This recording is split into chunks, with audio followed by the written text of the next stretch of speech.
Pause. Welcome back to Soundwaves from the Sea. The Soundwaves today might be more morbid and depressed than anything else. Mike, as I said to you off camera, I have to see what episode this is.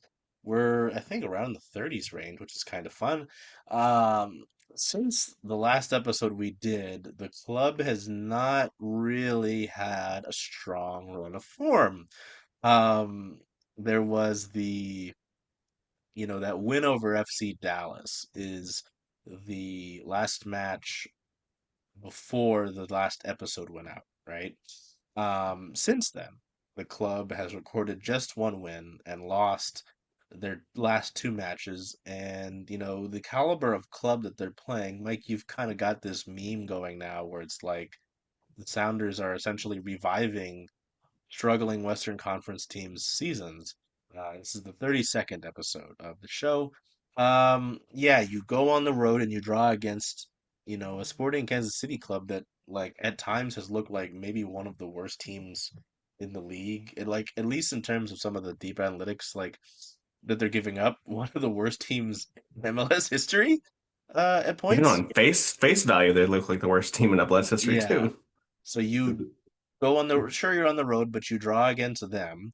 Um, they're sitting, yeah, firmly at the bottom. They're tied with Atlanta for the second least points in the league. Philadelphia, what the hell's going on in Philadelphia? Um, Nightmare. you draw with them.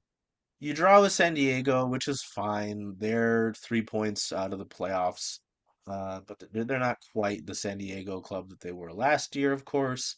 Um, you beat San Diego at home. I mean, sorry, San Jose at home. But to your point, Mike, that wasn't exactly like this clean win.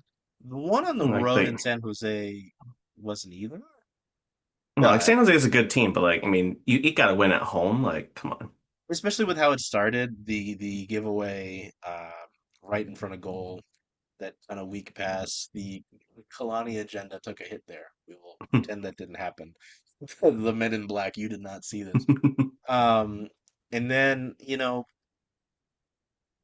we'll talk about these more in depth, I'm sure, right? But the what, three matches in no, the two matches in 3 days, you play the Galaxy at home, and this Galaxy team, I don't really know what to make of them either. They're the last team currently in the West in the playoffs.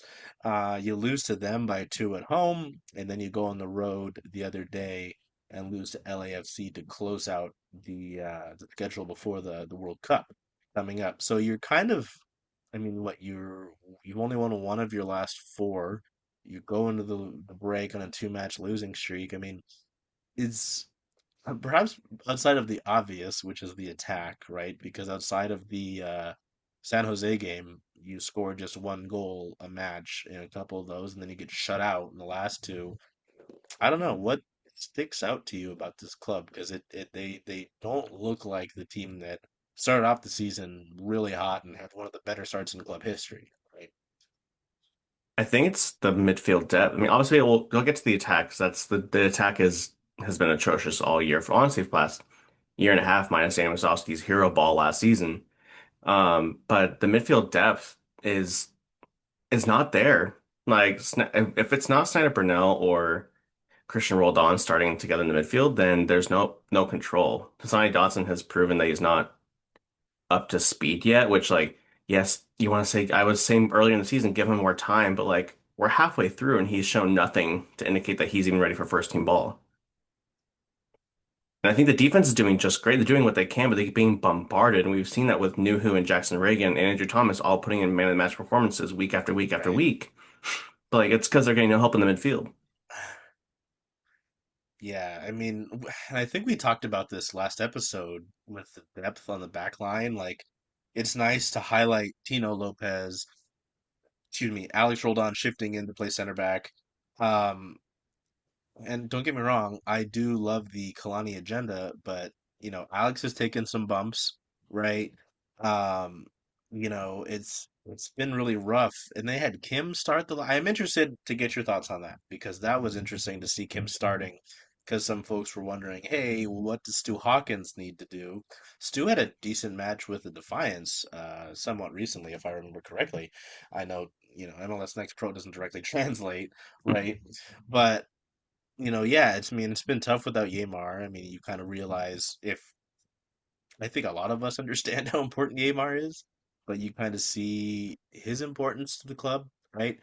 Um, yeah, no, I mean, I would agree with one of my favorite things, Mike's halftime and full-time notes is there a player that's been arguably more like certifiably more valuable to the team than Nuhu this year? I don't know if there has been. Um, he's been really good. Like I've liked Jesus's start to the season, start first half, you could say. Yeah. I feel like I will always know what I'm gonna get at Albert, but I've like really been subtly surprised. I kind of felt heading into the season, I know what I'm getting from Nuhu, right? Like I know who he is, I know what he is. Um, I've been surprised. He's worn the captain's armband at times. I know Schmed's talked about kind of his maturity. I think from the offseason into this year. So, yeah, I don't know if anybody's been more valuable than him, and I don't know. I wonder how much of that's out of necessity, too, right? With the hits you've taken to the back line, right? Yeah, I think that's a great point. But I am curious to go back to it after I stop yammering about the Kim thing because I know we've been waiting. He's the whole point was to have him as veteran depth, right? Um, and he's been hurt for most of the year. You're missing Yamar. Tino Lopez has put in some good shifts, but obviously it looked like they were looking for something different, putting Kim in there against LAFC. I don't know if you had any overarching thoughts on that. I think he having a veteran leadership is crucial to this Sounders back line. That's why the combinations of Yamar and Jackson Reagan and Nuhu that three has been so good defensively for so long because you have Yamar as like that leadership anchor for the other two, which has been really well. Which I mean, go back to the Nuhu point, like he's had to take on that role with no Yamar there, and with Kim there this last Sunday. I thought, yes, he's limited game time. Yes, it's his first game back, but he looked really solid. I was watching him a lot specifically, especially in the first half. He was trying to direct the midfield and the defensive line quite a bit and just try and take on that leadership role. And we saw a few times, more times than not, than Jackson Reagan was able to move the ball forward into the midfield a little bit more than what he has been able to when he's with Alex or with Tino. And I think having that veteran leadership back there is going to be really good. And obviously, again, after the World Cup break, we're going to get Yamar back. But like having Yamar or Kim as that option to pair with Jackson, as opposed to a right back or right wing back with Alex Roldan back there, I think we're going to see a different Sounders team after the break.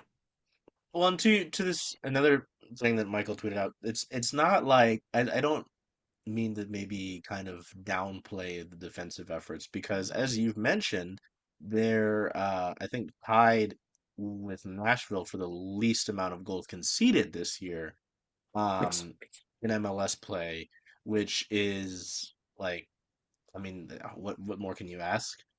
Considering you've been without Yamar, you've had yeah, as you mentioned, Alex slotted in there. You've had some young guys and Tino and Kalani play decent starting minutes. But then the other part of that tweet, of course, is the fourth lowest scoring team in the league behind Atlanta, and it's kind of I kind of feel bad for Atlanta. The last few years, things have not really gone well for them for a while now. Um, Atlanta, that KC squad that we talked about, and Sporting, nope, not Sporting, and St. Louis, who also is in that lower tier of team in the West this year, even though they're not super far out of a playoff spot, which is kind of funny. No, and they play Um, fun football too, which is it's wild that they're not. They're like the Sounders. They're not scoring, but they're playing good ball. um, it's funny. Yeah, no, it's been interesting with Pisani. Like,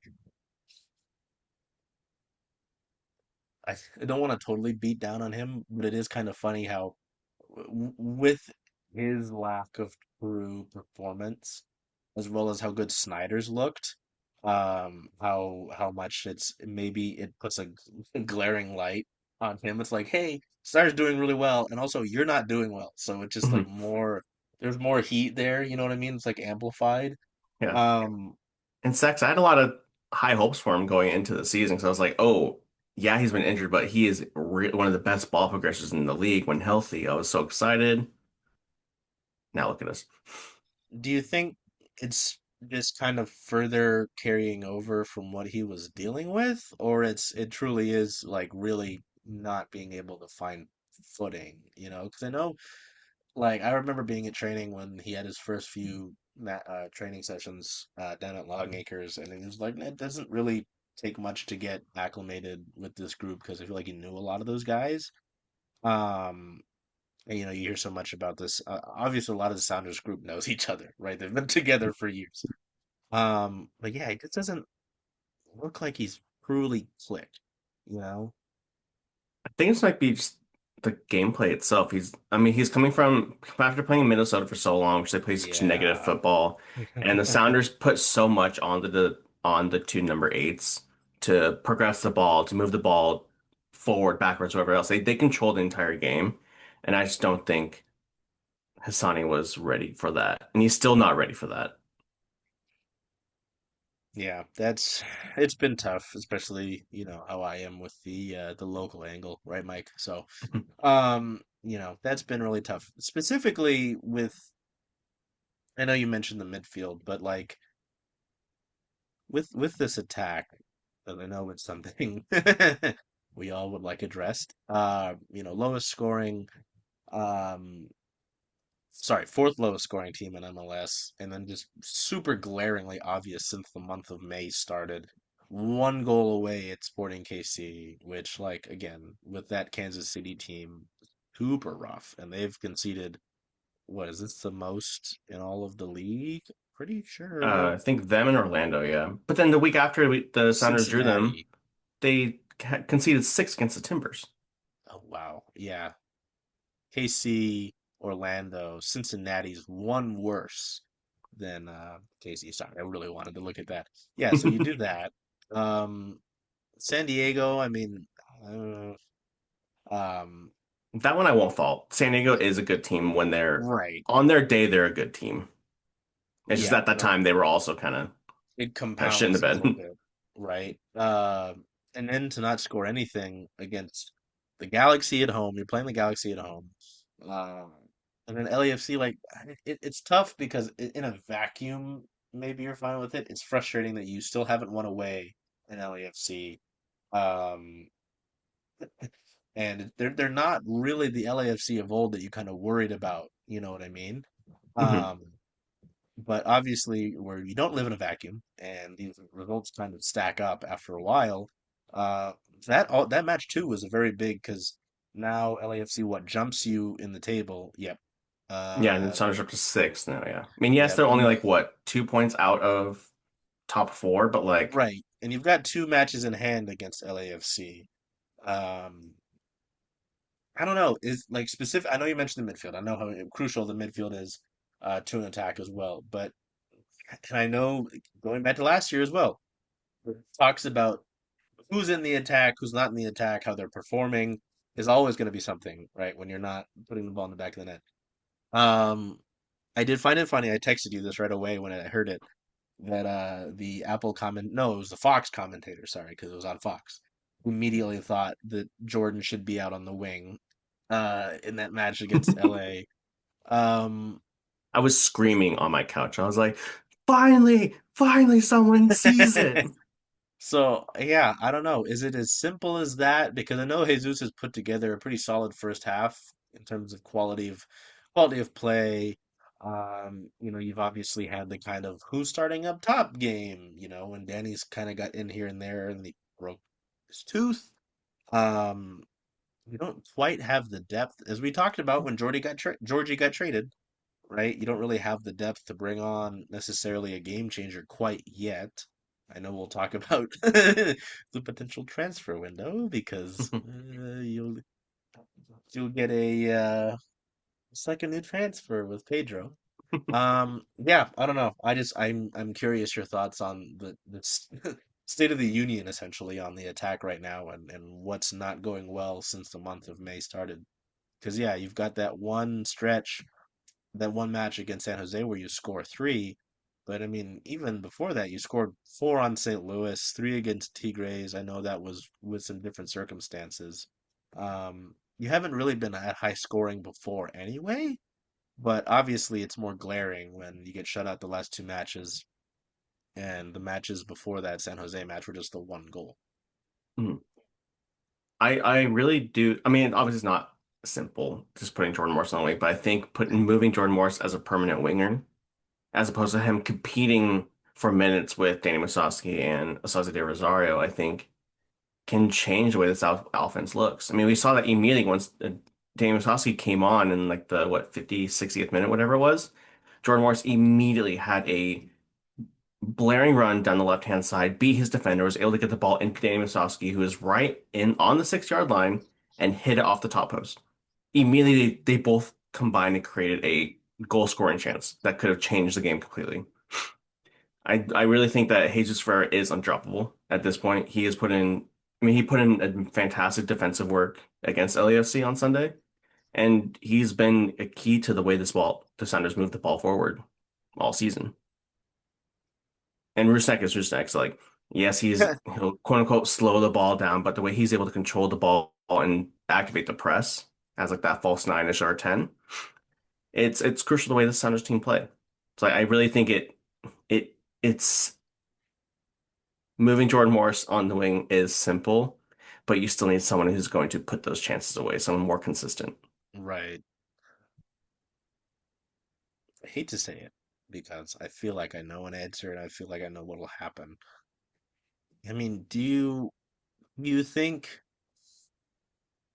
this stretch maybe, or I mean, you could even look at the greater body of work with this first half of the season, right? Um, is enough to truly make the Sounders actually put some resources and say, yeah, we need something to truly like give us a boost in the attack. 'Cause I don't imagine it would be anywhere else. Like I don't imagine you're spending resources in the midfield per se. Uh, considering you've got Snyder, you've got Christian, I don't think you'd touch those. It might be kind of rough to get a backup option behind them when you've got Hassani to like compete with him. Like I don't know. It feels like if they're going to put money anywhere, it's going to be the attack. Um, but I also don't have a ton of confidence that they do that because they haven't necessarily been a club that says, Proven, yeah, we're yeah. going to go out and add there. I mean, do you have any thoughts on that? Have any reason to believe that they would actually, commit something to improving that attack? Because yeah, I mean, not scoring a ton of goals, and you've got these ambitions, of course, always to, win trophies. You haven't won MLS Cup in a decent bit. Um, like there's a lot of things you could be happy with. You didn't necessarily go out and spend a ton of money on an attacker last year and you won Leagues Cup, and that's fine. But, you know, You got production out of MLS, a budget-friendly striker, Danny Musovski. Like, right. I honestly, I think they have to go into the transfer market and address at least the striker situation. I don't think Jordan Morris is it anymore up top. He kind of showed that in the first half against LAFC and kind of most of this season. He has one goal all year, and he is one of the Oof, highest earning players. right. Like, I think you have two U22 spots open. You bring in a U22 striker that's not Noah Ohio. So he didn't light up the uh La Liga second division. But I think like you bring in a younger striker to compete with Osaze and Danny, move Jordan Morris to the wing, have him compete with Paul Rothrock, Pedro the Vic when he's healthy, Jesus Ferreira. Like you want to create that competition so people don't get stagnant. And I know Jordan Morris isn't this type of person to have this mentality, but I fear that could happen as he's getting on with age. Like, oh, my spot is guaranteed. But I know he Yeah, doesn't have that mentality, but like I just fear like with the way the age profile is and how the Sounders do not go into the transfer market to address those glaring issues. I just don't want the players to like get that mentality, you know?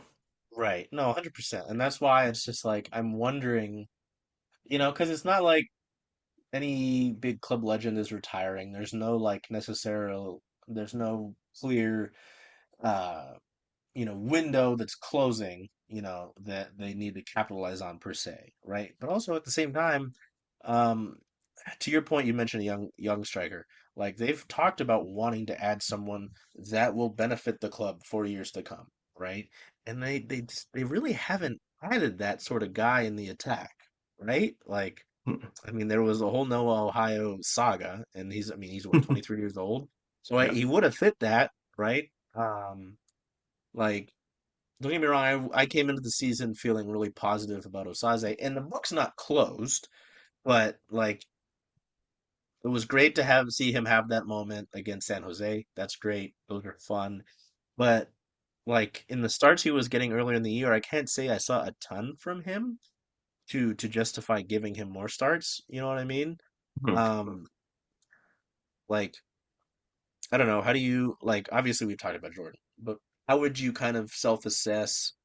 Um, self-assess, kind of look at how that position has played out outside of Jordan. Because it's like, don't get me wrong, I like seeing Danny play up there. I think he's like of the three options, giving you the most to feel comfortable with. That's my opinion. But Mhm. even then, I don't think he's necessarily like it's not like last year. It was like, hey, I am actually producing. Here's the goals. Yeah. Like they're just going in no matter what.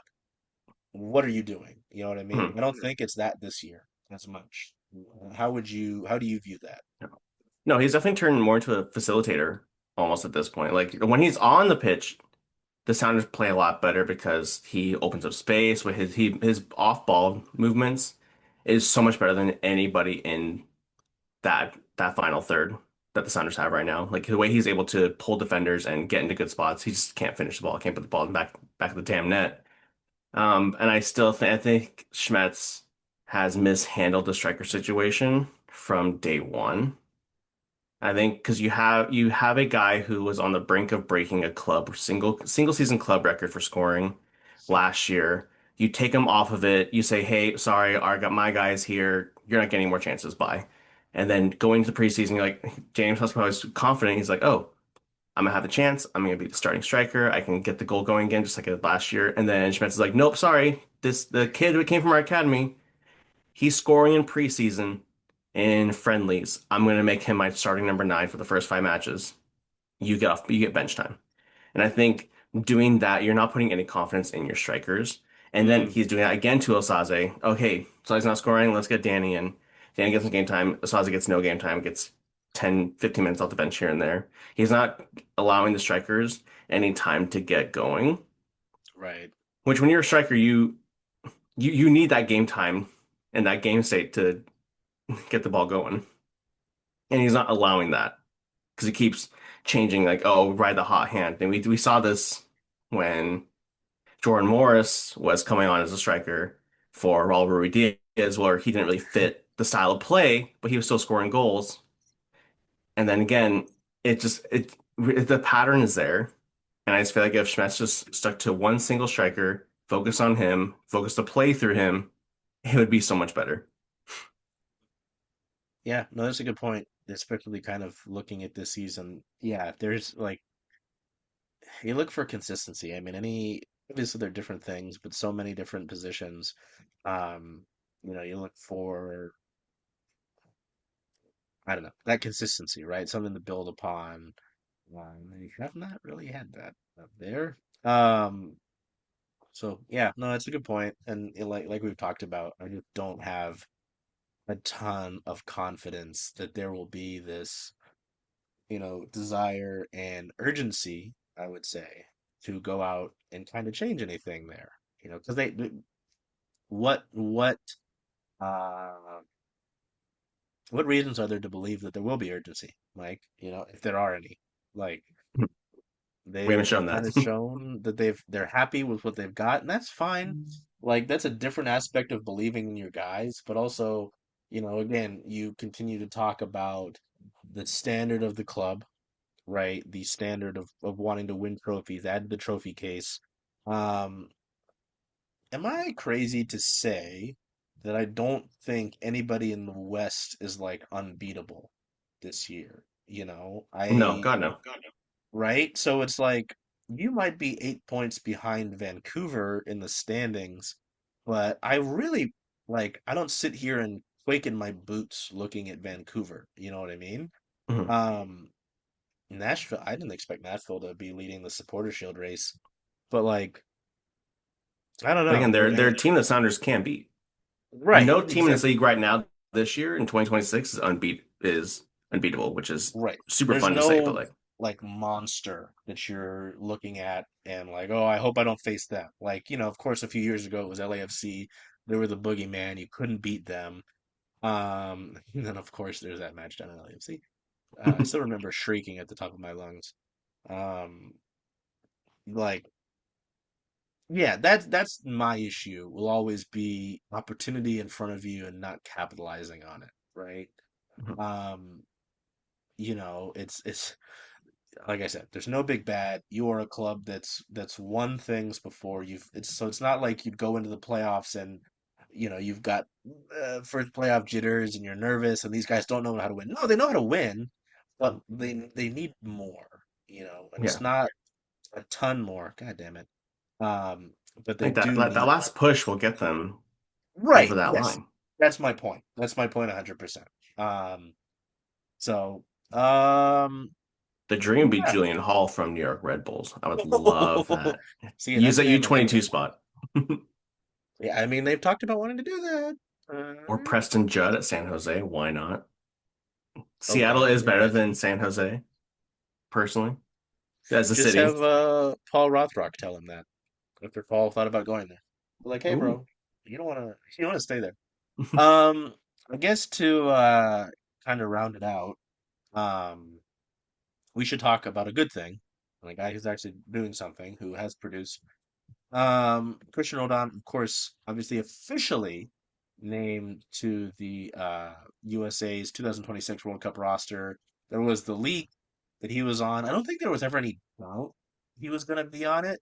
Mm-mm. Um, after consistently making the call ups, right? Like I don't think that was a doubt. Um, it was leaked and were first reported by The Guardian back on Friday. He'll wear the number 15, which is new. He's one of 12 holdovers from the 2022 World Cup roster, and the only one who was active MLS player for both of them. Uh, Fun stat, this also marks the first time a Sounders player has made two World Cup rosters while playing for the team. Um, I don't know. It's you're very happy for Christian, especially happy considering he'll get to more than likely play when the U.S. is here at I almost said Lumen Field, Seattle Stadium to play a World Cup match. Um, yeah, I mean we've talked about Christian for what 2 years now that we've doing this show. Any thoughts on this happening, Mike? Besides that anybody who's weird in the U.S. men's national team fandom can eat it now that Christian is officially on the roster.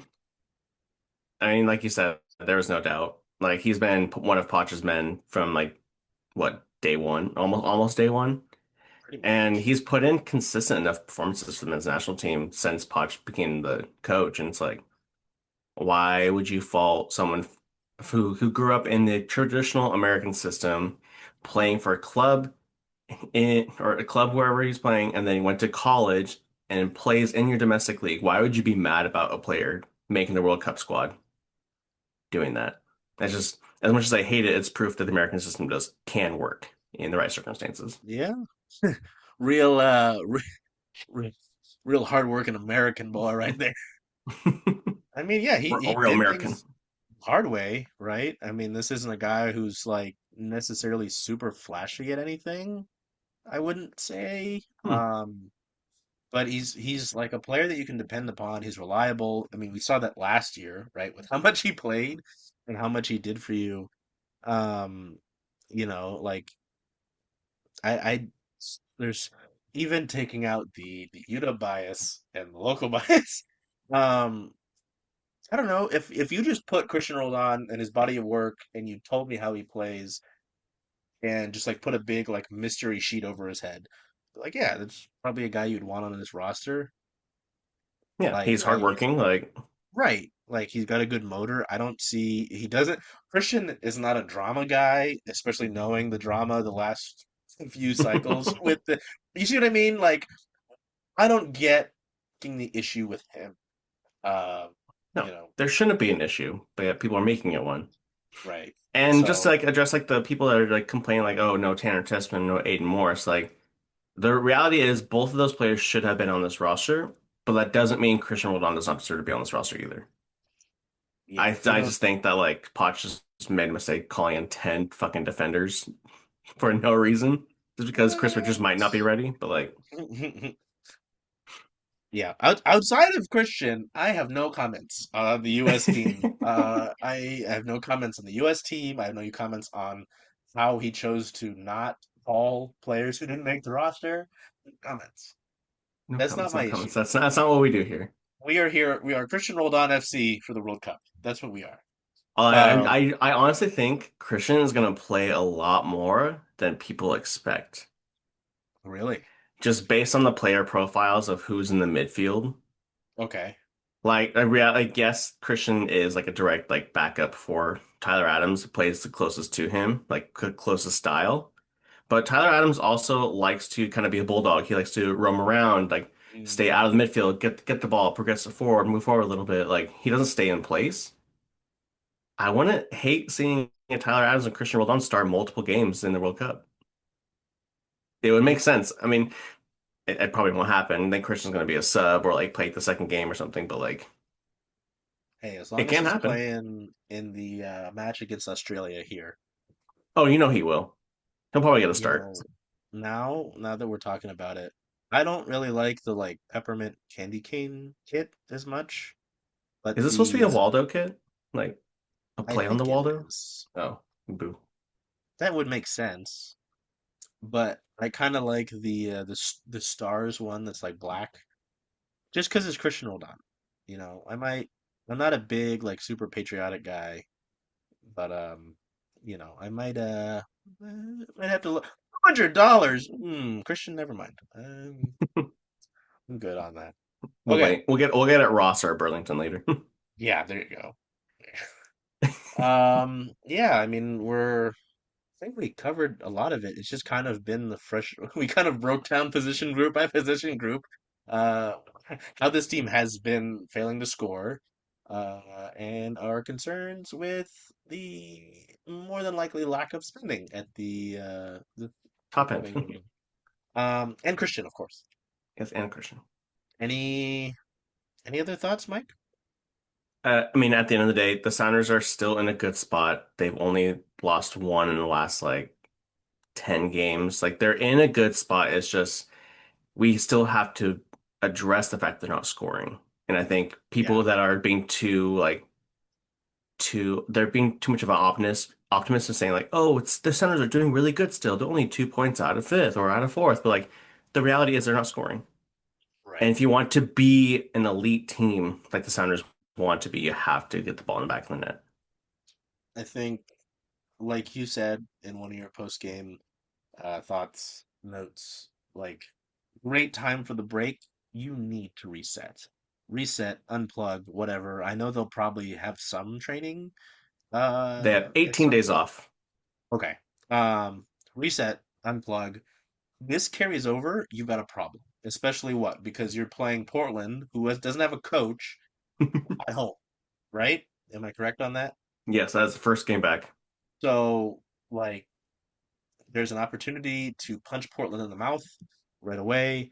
Two of your three matches, sorry, four of your matches coming out of the break are against clubs you probably should beat. In Portland, I know it's a rivalry match. You can't chalk up a clear win anywhere. Austin, who's second worst in the West, where to go? And then Who also Philadelphia, just fired who, their coach. oh, Jesus. Okay, yeah. So you've got two clubs with fired coaches. You play Portland twice in the next four matches. Austin, who just fired their coach, sits second in the bottom, the down at the bottom of the West, and then Philadelphia, who I just ragged on as terrible. You see what I'm saying? Like this cannot continue. You need to come out and take advantage of that opportunity. So Whew. All right, I got all fired up there at the end. Well, yeah, I'm sure we'll do some stuff for the World Cup, Mike. Um, Well, yeah. I know I got in. I still have to get my match confirmations, but I mean, I'm sure I'll try to do some stuff. Maybe it'll be like I'm there or whatever, and I'll loop you in. We'll figure it out. But we'll be doing stuff for the World Cup. If anything, the Cristian Roldan watch parties. Um, Oh, hell yeah. so until we see you next time, take care of yourselves. Be well. Do what you can to make today a great day. Hey, Charles. Hey, Jen. Hey. So where are you going to watch all of the Sounder away games this year? Away games for the Sounders. Well, since Rough and Tumble is the home of Circling Seattle Sports, I was thinking of coming here if that's okay with you. I think that's a great idea. Go Sounders. Hope we see you all here.